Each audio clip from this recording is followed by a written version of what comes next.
Welcome back.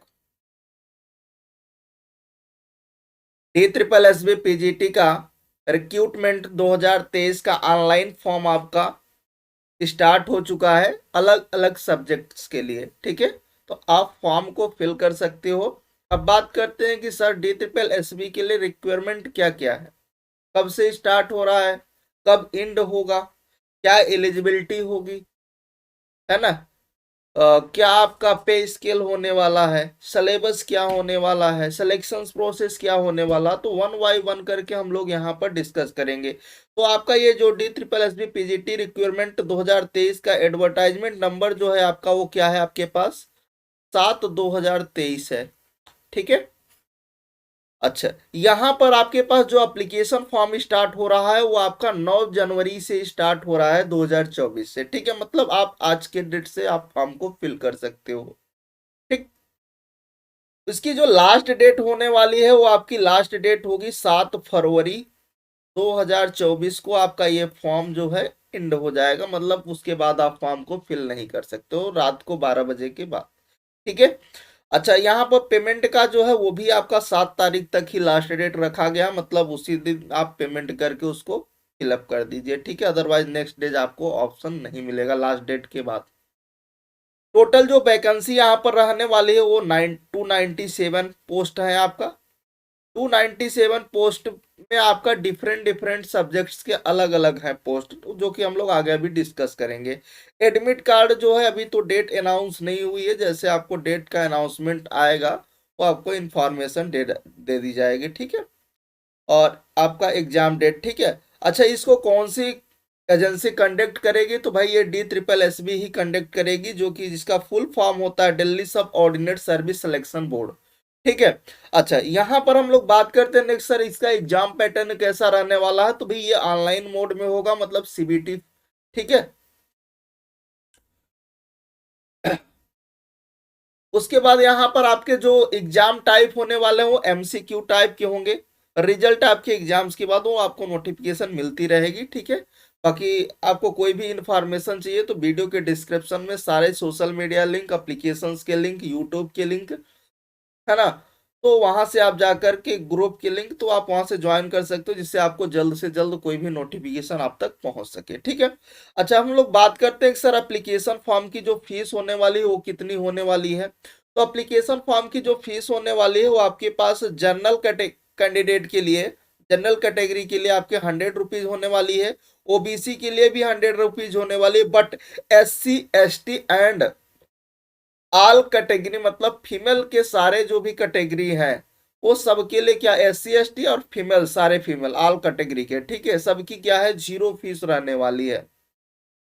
अच्छा, अगर आप खुद से फॉर्म फिल कर रहे हो तो आपको फीस पेमेंट के कौन कौन से ऑप्शन अवेलेबल है, तो भाई आप डेबिट कार्ड के थ्रू कर सकते हो, क्रेडिट कार्ड के थ्रू कर सकते हो पेमेंट, नेट बैंकिंग। ये आपके 3 मोड आपके पास अप्लीकेबल है। ठीक है। उसके बाद हम लोग नेक्स्ट ऑप्शंस पर आते हैं कि भाई इसकी एज लिमिट सबसे बड़ी समस्या होती है कि सर मैक्सिमम और मिनिमम एज क्या होगी। तो मिनिमम आप ये समझ के चलिए कि मतलब मैक्सिमम आप 36 ईयर तक हो सकते हो, अगर आपके पास कोई भी एज रिलैक्सेशन नहीं है तो। बाकी आप मिनिमम की हम लोग यहाँ पर बात, मतलब मैक्सिमम 36 होना चाहिए, जो कि यहाँ पर आप डेट जो काउंट करोगे वो आप यहाँ से काउंट करोगे एज लिमिट के लिए 07/2024, मतलब 7 फरवरी 2024 से आप अपना एज निकालिए। अगर आप 36 ईयर के अंदर है, मतलब मैक्सिमम आपका 36 है। अब उसमें आपका एज रिलैक्सेशन अलग से है। ठीक है, मतलब 36, अगर आपको कोई भी एज रिलैक्सेशन नहीं मिल रहा है तो आप मैक्सिमम 36 ईयर तक फॉर्म को फिल कर सकते हो। ठीक है, जो कि आपको काउंटिंग कहाँ से करना है, 7 फरवरी 2024 से काउंट करना है। ठीक है। उसके बाद यहाँ पर अगर हम लोग एज रिलैक्सेशन की बात करें तो भाई अगर आप SC ST कैटेगरी के हैं तो 5 ईयर, मतलब 36 और +5, मतलब इनके लिए आपके SC ST के लिए अगर एज रिलैक्सेशन 5 ईयर मिल गया तो इनके लिए 41 ईयर हो गया, है कि नहीं। इसी तरह अगर आप ओबीसी को हो तो आपके लिए 3 साल का एज रिलैक्सेशन मिल गया। अगर आप PWD हो, पीडब्ल्यूडी हो और जनरल हो या फिर ईडब्ल्यूएस है तो आपको 10 साल का मिल जाएगा यहाँ पर, ठीक है। अगर आप पीडब्ल्यूडी हो और एससी और एसटी हो, है ना, तो उसके लिए आपके पास क्या हो जाएगा, 15 साल का एज रिलैक्सेशन है। पीडब्ल्यूडी हो और आपके पास ओबीसी कैंडिडेट हो तो आपके पास 13 साल का होगा, ठीक है। अगर आप डिपार्टमेंटल कैंडिडेट हो तो आपके पास वहां पर 5 ईयर ग्रुप बी के लिए मिलेगा, ठीक है, जिसमें से आप कम से कम 3 साल आप वहां पर सर्विस किए हो कंटिन्यू। उस कंडीशन में आपको 5 ईयर का एज रिलैक्सेशन मिलने वाला है, ठीक है। अगर आप एक्स सर्विस मैन रह चुके हैं मतलब आप, तो आपके पास यहाँ पर आपके पास क्या होगा, आपके पास +3 ईयर होगा, मतलब मैक्सिमम आप 55 ईयर्स तक आप कर सकते हो, ठीक है।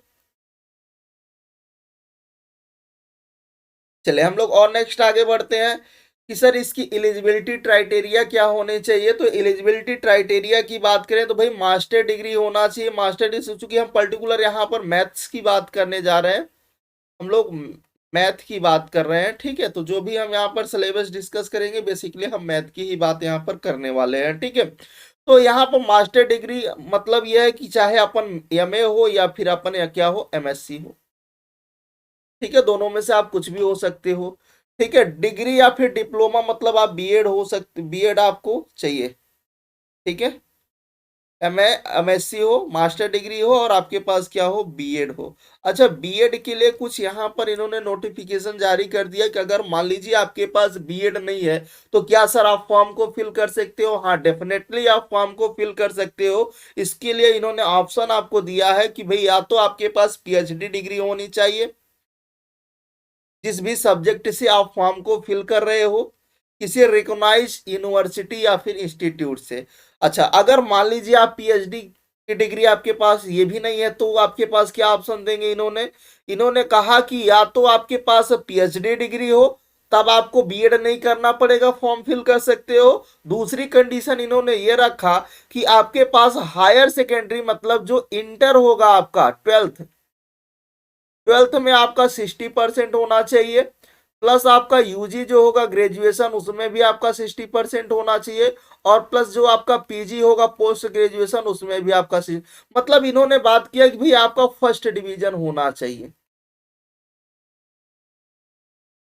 अगर आप फर्स्ट डिवीजन है मतलब आपका ट्वेल्थ भी 60% हो गया तो फर्स्ट डिवीजन माने जाओगे, यूजी में 60% हो गया। अगर इसमें से किसी एक में कम है तो फिर आपके लिए क्या करना पड़ेगा, आपको बीएड करना पड़ेगा।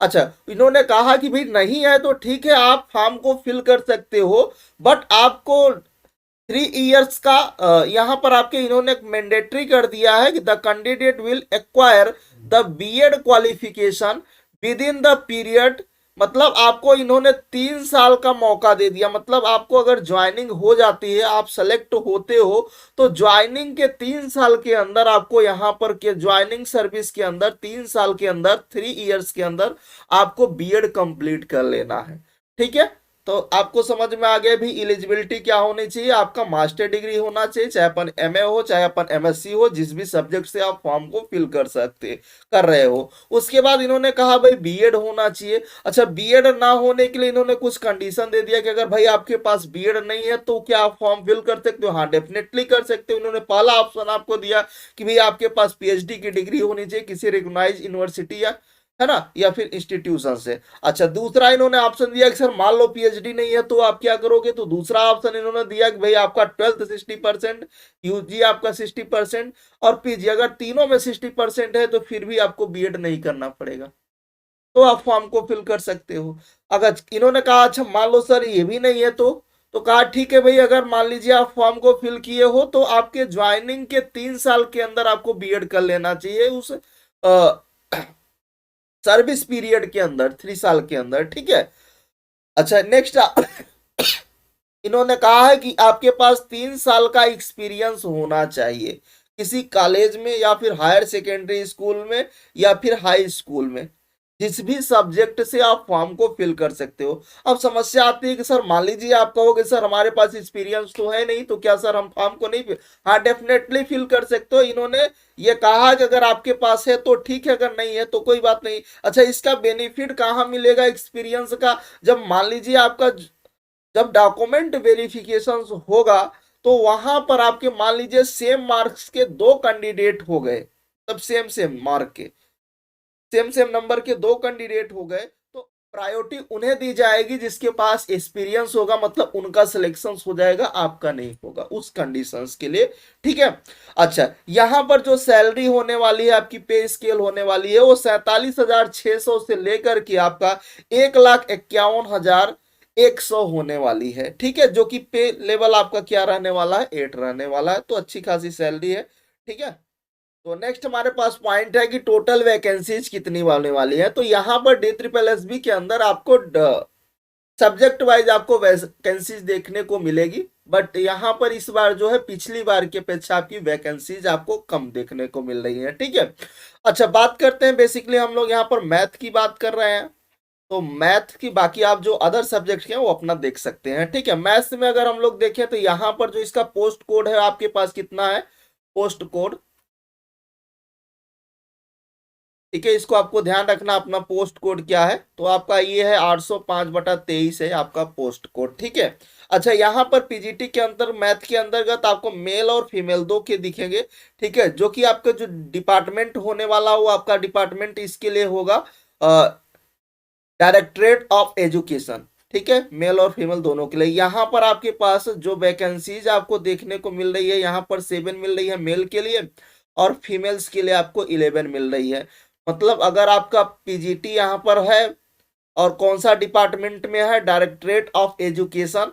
ठीक है, तो अगर आपका डायरेक्टरेट ऑफ एजुकेशन है तो यहाँ पर मेल और फीमेल मिला करके टोटल कितनी वैकेंसीज है, टोटल 18 वैकेंसीज है।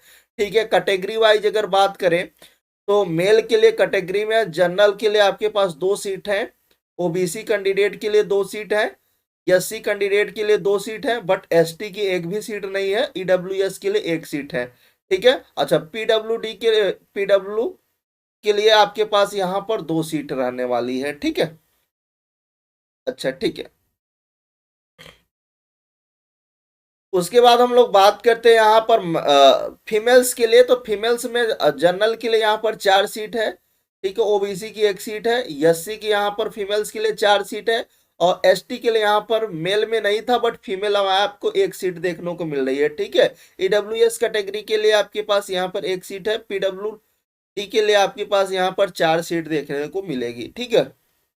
तो आपका यहाँ पर फीमेल्स की 11 सीट है, और मेल्स के लिए आपके पास डायरेक्टरेट ऑफ एजुकेशन में 7 सीट मेल के लिए है और 11 सीट आपकी फीमेल्स के लिए है। मतलब डायरेक्टरेट ऑफ एजुकेशन जो है यहाँ पर आपको टोटल 18 सीट है, जिसमें से 7 सीट मेल्स के लिए है और 11 सीट आपके फीमेल्स के लिए, उस 7 सीट में कैटेगरी वाइज है। ठीक है। अच्छा, उसके बाद एक और आता है पीजीटी मैथ के लिए, यहाँ पर आपके पास है, यहाँ पर न्यू दिल्ली में आपके पास दूसरा आपके पास होता है न्यू दिल्ली म्युनिसिपल काउंसिल। ठीक है, यहाँ पर आपको देखने को मिल रहा है टोटल 4 सीट। ठीक है, जिसमें से आपका जनरल कैंडिडेट के लिए 2 सीट मिल रही है, ओबीसी कैंडिडेट के लिए 1 सीट है, एससी कैंडिडेट की 1 सीट है, ना तो यहाँ पर एसटी की सीट है और ना ही यहाँ पर ईडब्ल्यूएस के लिए है।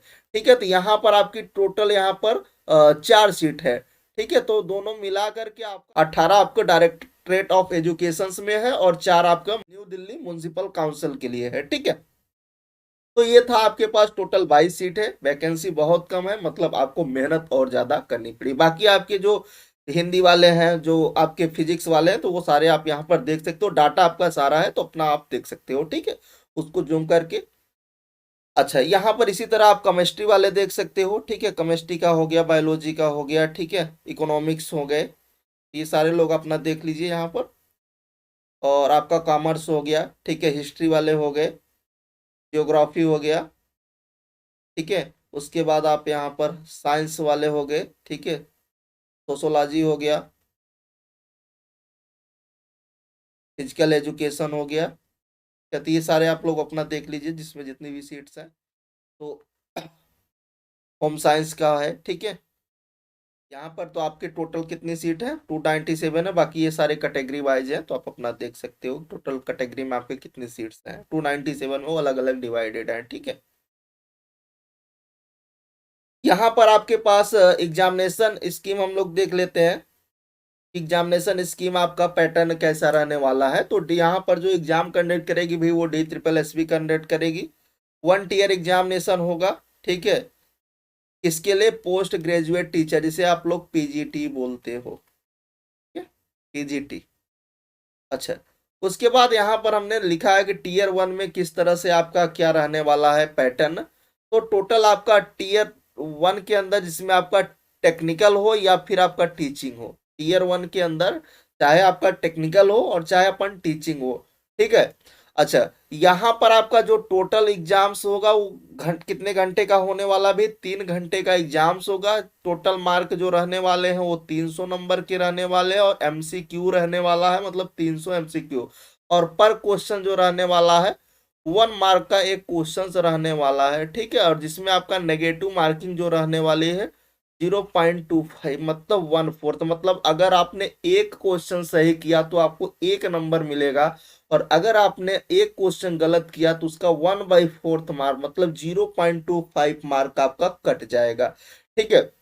अच्छा, यहाँ पर आपके पास जो एग्जाम Tier 1 होगा ये 2 सेक्शन में होगा। सेक्शन 1 का अंदर आपके पास 100 क्वेश्चन रखने वाले हैं। 100 क्वेश्चंस में आपके पास 5 पार्ट रहेंगे, जिसमें आपका मेंटल एबिलिटी रहेगा एंड रीजनिंग रहेगा, ठीक है। उसके बाद सेकेंड पार्ट में आपका 20 क्वेश्चन इसका रहने वाला है, ठीक है। उसके बाद जनरल अवेयरनेस का इसका भी 20 क्वेश्चन रहने वाला है। इंग्लिश लैंग्वेज एंड कम्प्रीहेंशन का इसका भी 20 क्वेश्चन रहने वाला है। हिंदी लैंग्वेज और कम्प्रीहेंशन का इसका भी 20 क्वेश्चन रहने वाला है, ठीक है। उसके बाद नेक्स्ट आपके पास आता है numerical aptitude and data interpretation, तो इसके भी 20 क्वेश्चन रहने वाले हैं। मतलब यहाँ पर आपके पास सेक्शन 1 के अंतर्गत आपका 100 क्वेश्चन रहने वाला है, 100 क्वेश्चन, ठीक है। उसके बाद आपके पास 100 क्वेश्चन रहेगा, और प्रत्येक 20-20 क्वेश्चन होंगे, और एक क्वेश्चन 1 नंबर का होने वाला है, और नेगेटिव मार्किंग 0.25, मतलब 1/4 है नेगेटिव मार्किंग, ठीक है। सेक्शन बी, सेक्शन यहाँ पर सेकेंड जो सेक्शन रहने वाला है, सेकेंड सेक्शन में आपके टोटल यहाँ पर 200 क्वेश्चंस रहेंगे। 200 क्वेश्चन जो होंगे वो 2 पार्ट में डिवाइड होंगे।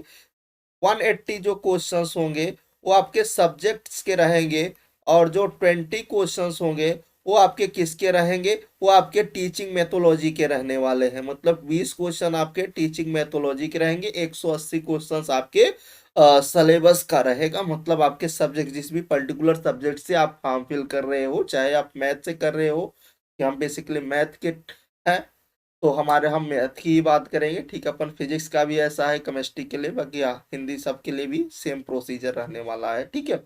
अच्छा, और 300 क्वेश्चंस होंगे, 300 मार्क के होंगे। एक क्वेश्चन 1 नंबर का रहेगा, और नेगेटिव मार्किंग 0.25 रहने वाले, मतलब 1/4। तो ये आपको समझ में आ गया होगा। बाकी डिटेल जो सिलेबस होगा वो आपके यहाँ पर वीडियो के डिस्क्रिप्शन में एक आपके पास ब्लॉग का लिंक होगा, उस पर जा करके पूरा उसका सिलेबस देख सकते हो मैथ के लिए, ठीक है। नेक्स्ट पॉइंट है कि जो अपना पेपर का जो पैटर्न होने वाला है वो आपका, मतलब क्वेश्चन पेपर हिंदी और इंग्लिश दोनों ही माध्यम में होने वाला है। मतलब आपका बाइलिंगुअल होने वाला है पेपर, ठीक है, जिससे आपको कोई भी समस्या ना हो, ठीक है। उसके बाद इन्होंने कहा कि जो Tier 1 एग्जामिनेशन होगा उसका जो मार्क होगा वो सेक्शन ए और सेक्शन बी पर डिसाइड किया जाएगा। कि अब सेक्शन ए के अंतर्गत आपके 100 क्वेश्चन थे, सेक्शन बी के अंदर 200, मतलब Tier 1 एग्जामिनेशन अंडरटेकन बेस किस पर होगा, सेक्शन ए और सेक्शन बी पर। नेक्स्ट पॉइंट इन्होंने कहा कि no provision, there is no provision reevaluation या फिर रीचेकिंग योर आंसर, ठीक है। नेक्स्ट पॉइंट है कि DSSB reserve the right to cancel या विथड्रा या फिर delete any questions from the question paper. तो जो आपके पास अगर मान लीजिए किसी रीजन बस आपके कोई भी क्वेश्चन या डिलीट किए जाते हैं, या फिर रॉन्ग होते हैं, विथड्रा किए जाते हैं, या फिर कैंसिल किए जाते हैं, तो जो मार्क होंगे भाई वो सबको मिलेगा, ठीक है।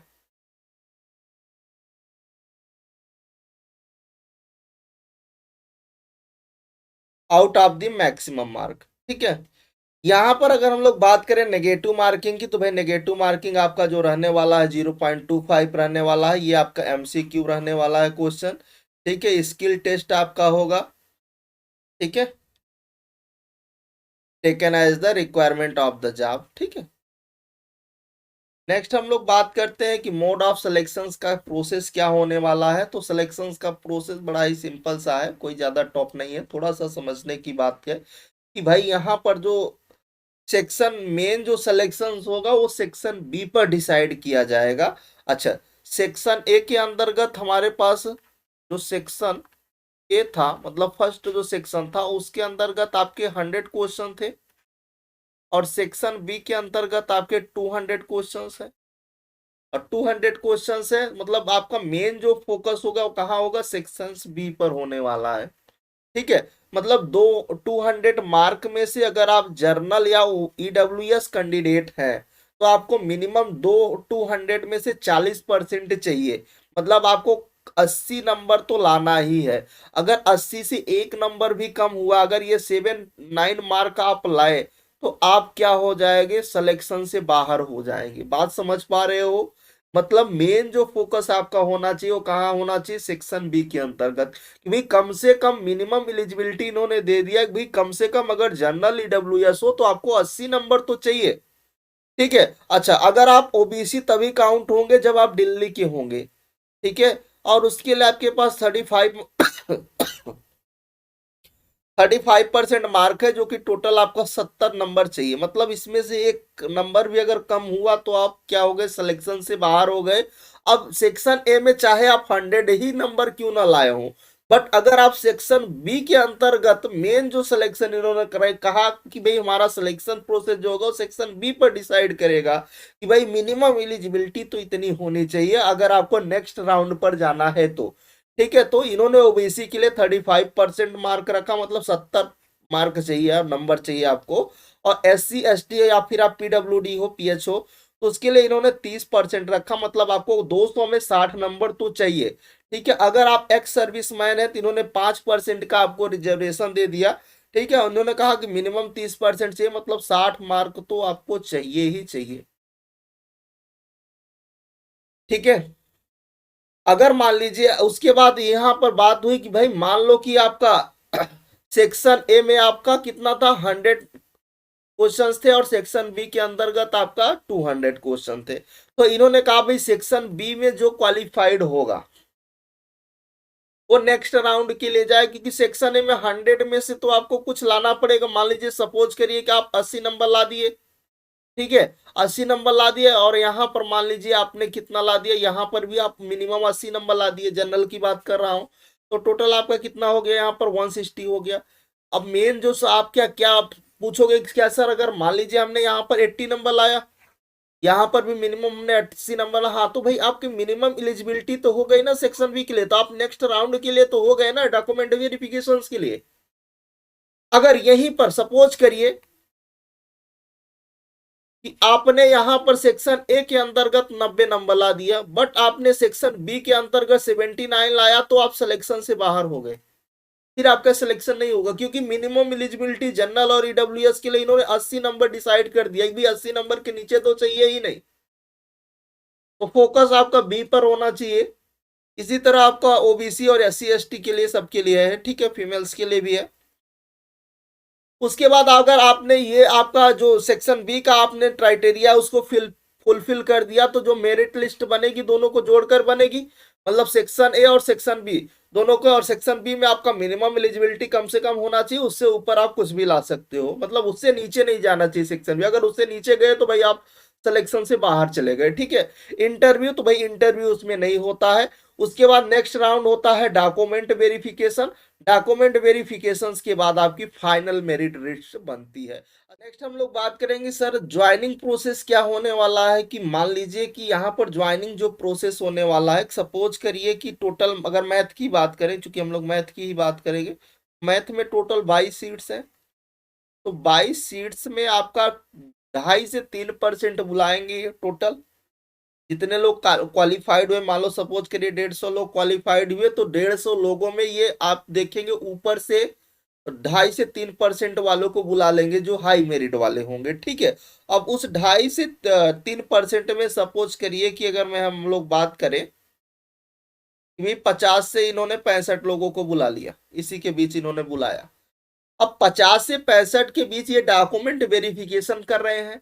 और डॉक्यूमेंट वेरिफिकेशन में कि भाई कुछ के तो डॉक्यूमेंट ही नहीं वेरीफाई होंगे, कंप्लीट नहीं होंगे, तो यहाँ से इन दोनों के बीच मान के चलो कि सपोज हम मान के चलते हैं कि 40 लोग, मिनिमम हम मान के चलते हैं कि 40 लोगों का डॉक्यूमेंट वेरीफाई हो गया। अब बात करते हैं कि सर 40 लोगों का डॉक्यूमेंट वेरिफिकेशन हो गया, सीट अपने पास 22 है, फिर कैसे ये सिलेक्शन करेंगे? तो ये देखेंगे टॉप के 22 लोगों को ये सेलेक्ट करेंगे, ठीक है। अच्छा, वहां पर एक सिचुएशन और फंसेगी, मान लीजिए टॉप के 22 लोगों को ये सेलेक्ट कर रहे हैं, उसमें से किसी भी कैटेगरी में कोई 2 लोग के सेम मार्क आ रहे हैं, तो वहां पर वो डिसाइड करेंगे कि आपका जो एक्सपीरियंस होगा उस पर ये डिसाइड कर लेंगे कि जिसका एक्सपीरियंस होगा और जिसके पास एक्सपीरियंस नहीं होगा वो बाहर हो जाएगा, और जिसके पास एक्सपीरियंस होगा उसको ज्वाइनिंग लेटर मिल जाएगा, ठीक है। तो एक्सपीरियंस का वहां पर आपको बेनिफिट मिलने वाला है, ठीक है। तो मतलब वो टॉप के बुला लेते हैं। अच्छा, नेक्स्ट पॉइंट है अपने पास कि वंस और डिपार्टमेंट, अगर आपको ज्वाइनिंग लेटर मिल गया और आपको डिपार्टमेंट एलोकेट हो गया, ठीक है, तो no chance to department will be either to entertained या फिर अलाउ बाय द बोर्ड, ठीक। नेक्स्ट हम लोग बात करते हैं कि सर कट ऑफ क्या रहने वाली है। तो जो 2021 में आपका डी ट्रिपल एस बी हुआ है उसके अंतर्गत आपका मेल्स, पीजीटी मेल्स का भी मैंने लिखा है और पीजीटी फीमेल्स के लिए भी हमने लिखा है, ठीक है। तो यहाँ पर अगर आप देखें तो टोटल कितने मार्क्स थे भाई? 300 मार्क्स थे, फीमेल्स के लिए भी थे, मेल्स के लिए भी थे, ठीक है। अच्छा, अनडिजर्व कैटेगरी को आपको कितना लाना है, मतलब आप ये समझ के चलिए कि 300 में आपको 151.64 चाहिए, ओबीसी अगर हो तो आपको 105.93, अगर आप एससी हो तो आपका जो कट ऑफ गई थी वो 113.59, और एसटी के लिए आपकी कट ऑफ गई थी 93.34, और ईडब्ल्यूएस कैंडिडेट के लिए गई थी 142.06, ठीक है। अच्छा, परसेंटेज में अगर बात करें तो आपका मतलब मान के चलिए कि अनरिजर्व कैटेगरी के लिए आपका कितना था, 50.54%, ओबीसी के लिए 35.31%, एससी के लिए 37.86%, और एसटी के लिए आपके पास 31.11%, और ईडब्ल्यूएस के लिए आपको कितना रहने वाला है यहाँ पर, ईडब्ल्यूएस के लिए यहाँ पर 47.35%, ठीक है। इसी तरह अगर हम लोग फीमेल्स में बात करें तो अनरिजर्व कैटेगरी वालों के लिए फीमेल्स के लिए 143.75 मार्क चाहिए, ओबीसी कैंडिडेट के लिए 124.73 चाहिए, एससी के लिए था 105.71, एसटी के लिए था 90.49, ठीक है। और यहाँ पर आपके पास था ईडब्ल्यूएस के लिए 126.90, ठीक है। अगर परसेंट में बात करें तो 47.91% था अनरिजर्व कैटेगरी के लिए, ओबीसी के लिए 41.57 था, ठीक है। एससी के लिए आपके पास 35.23% रहने वाला था, एसटी के लिए 30.16, और ईडब्ल्यूएस के लिए 42.36। अच्छा, यहाँ पर 2024 में आपका एग्जाम्स होने वाला है, ठीक है, ए ट्रिपल एस बी 2024 जो होने वाला है। अगर हम लोग इसमें एक्सपेक्टेड कट ऑफ की बात करें तो भैया अपन सिंपल सी बात है कि 60, क्योंकि सीट कम है तो आपको जो टारगेट लेकर चलना है वो कितना ले चल कर चलना है, चाहे अपन मेल्स हो चाहे फीमेल्स हो, भैया 60% तो रख के चलो, है ना। तो अगर 60% आपको रख के चलना है। बाकी अगर हमारे कोर्स के साथ आप जुड़ना चाहते हो तो आप हमारे कोर्स के साथ जुड़ सकते हो। आपको क्या करना होगा, सिंपल सा आपको मैथमेटिकल एकेडमी ऐप को जा करके प्ले स्टोर से डाउनलोड कर लेना है, ठीक है। यहाँ पर जो आपके बेसिकली कोर्स ऑफर है आईटी जैम के हैं, सीएसआर नेट के, वहाँ पर दिखेंगे MSc entrance exam, UP TGT PGT LT grade, GIC lecturer, at TGT PGT, D triple SB, NVS KVS, Jharkhand TGT PGT और ईएमआरएस। देखिए यहाँ पर आपके पास मिनिमम जो कोर्स की फीस रखी गई वो 500 है, वो आपके डिफरेंट डिफरेंट कोर्स की वैलिडिटी पर डिपेंड कर रहा है, बट आपको सबसे जो स्मॉल प्राइस में दिखेगा वो 500 का कोर्स दिखेगा, ठीक है। हर बैच में आपको 500 का एक आपको कोर्स मिल जाएगा, ठीक है। तो यहाँ पर अगर आपको कोई कांटेक्ट करना है तो आप इस नंबर पर कॉल या व्हाट्सअप कर सकते हो वर्किंग आवर के अंदर, ठीक है। आपकी वेबसाइट है www.mathematical, चाहे अपन अप्लीकेशंस के द्वारा कोर्स को आप ज्वाइन कर लीजिए या फिर आप इस वेबसाइट के द्वारा, ठीक है। अगर आपको आईफोन्स वर्जन चाहिए, आईपैड का चाहिए, लैपटॉप पीसी के लिए चाहिए, तो सारे आपके वीडियो के डिस्क्रिप्शन में सारी लिंक आपकी अवेलेबल रहेंगी, आप वहां से ज्वाइन कर सकते हो। अगर कोई भी डाउट्स बनता है तो आप इस नंबर पे चाहे अपन कॉल कर लीजिएगा या व्हाट्सअप कर लीजिएगा, ठीक है। कंटेंट आपका वेल डिफाइन है, आपको कोई भी इश्यूज नहीं, उसमें रिकॉर्डेड भी 80%। अगर हम लोग बात करें, चूंकि वैकेंसी हमारी किसकी आई है भाई, DSSS पीजीटी की बात कर रहे हैं, तो पीजीटी और टीजीटी का अपने पास एक ही में आपको मिल जाएगा। ठीक है, तो चाहे अपन टीजीटी की प्रिपरेशन करें या पीजीटी की, तो आपको एक ही में आपको सेक्शन वाइज वहां पर मिलेंगे, तो आप अपने सिलेबस के अकॉर्डिंग आप उसको देख सकते हो। नेक्स्ट हम बात करते हैं कि सर हमें कोर्स के अंदर क्या क्या चीजें मिलने वाली हैं। तो भाई कोर्स के अंदर आपको वीडियो लेक्चर्स रहने वाले हैं, लाइव क्लास भी होगी, रिकॉर्डेड क्लास भी होगी। ठीक है, उसके साथ आपके असाइनमेंट होंगे, उसके वीडियो फॉर्म में सोल्यूशन होंगे, टेस्ट सीरीज होगा उसका भी वीडियो फॉर्म में सोल्यूशन, प्लस आपकी पीडीएफ नोट्स भी रहने वाली है। हर जगह आपको पीडीएफ नोट्स मिलने वाली है, यहाँ पर भी आपका पीडीएफ नोट्स रहने वाली है। ठीक है, इन केस जिसमें नहीं होगा, तो भाई अगर लेक्चर आप देख रहे हो, तो जैसे आप ऑफलाइन में जा करके नोट करते हो, तो साथ साथ जब आप नोट, क्योंकि भाई अगर आप मैथ पढ़ रहे हो, तो जब तक आप रिवीजन नहीं करोगे तो भाई मैथ तो आने वाली नहीं, क्योंकि भाई वो मैथ मांगती है पेन और पेपर। जब तक आप पेन और पेपर पर वर्क नहीं करोगे, तब तक आपको मैथ नहीं आने वाली है। ठीक है, बैकअप लेक्चर का सेंस उससे एक भी आपको रिकॉर्डेड लेक्चर, आपको कोई भी आप बैच को लेते हो तो रिकॉर्डेड लेक्चर आपको इमीडिएट मिल जाएगा। ठीक है,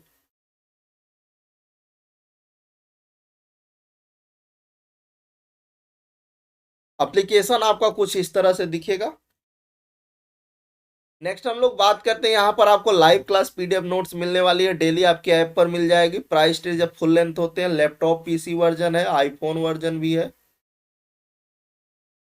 या फिर आईपैड वर्जन भी आपके पास अवेलेबल है। तो इसके लिए आपको आईफोन और आईपैड के लिए आपको हमें एक बार इंफॉर्मेशन देंगे, तो हम आपको वहां पर लिंक प्रोवाइड कर देंगे। ठीक है, ये प्रोसेस क्या होने वाला है।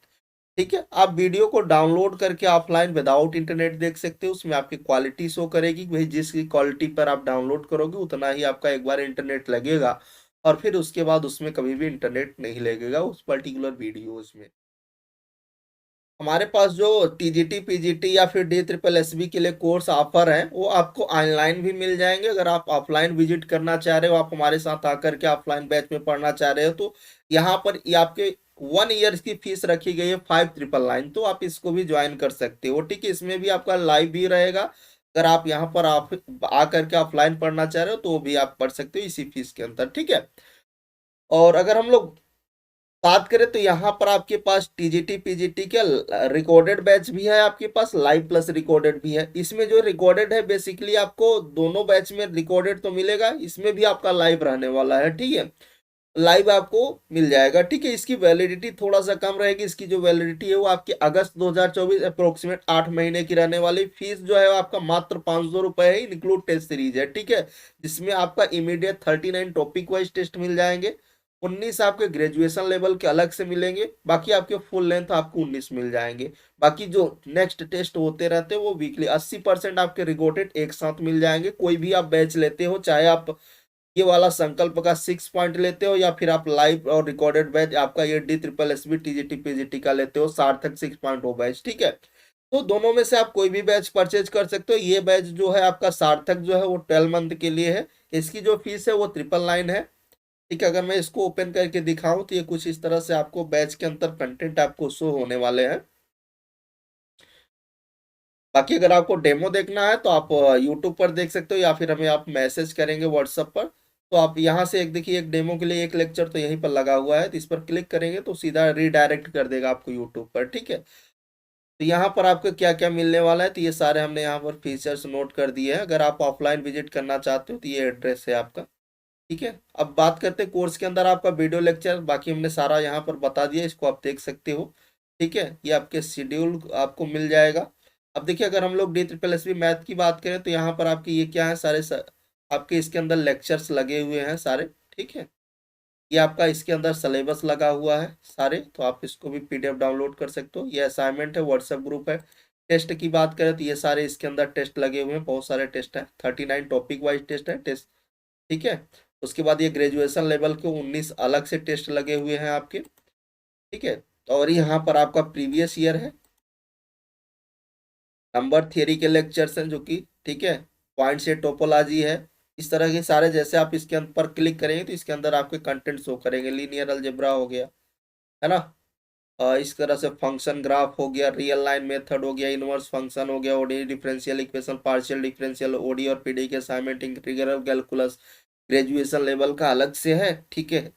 और इंटर लेवल का जो आपका इंटीग्रल है वो अलग से है, ठीक है। होमोजीनियस फंक्शन हो गया, सीक्वेंस सीरीज हो गया, लिमिट हो गया, कॉन्टिन्यूटी हो गया, डिफरेंशियबिलिटी हो गया, ठीक है। मैक्सिमम मिनिमा हो गया, रोल्स थ्योरम हो गया, लैग्रॉन्ज, ये सारे इसके अंदर लेक्चर आपके लगे हुए हैं, ठीक है।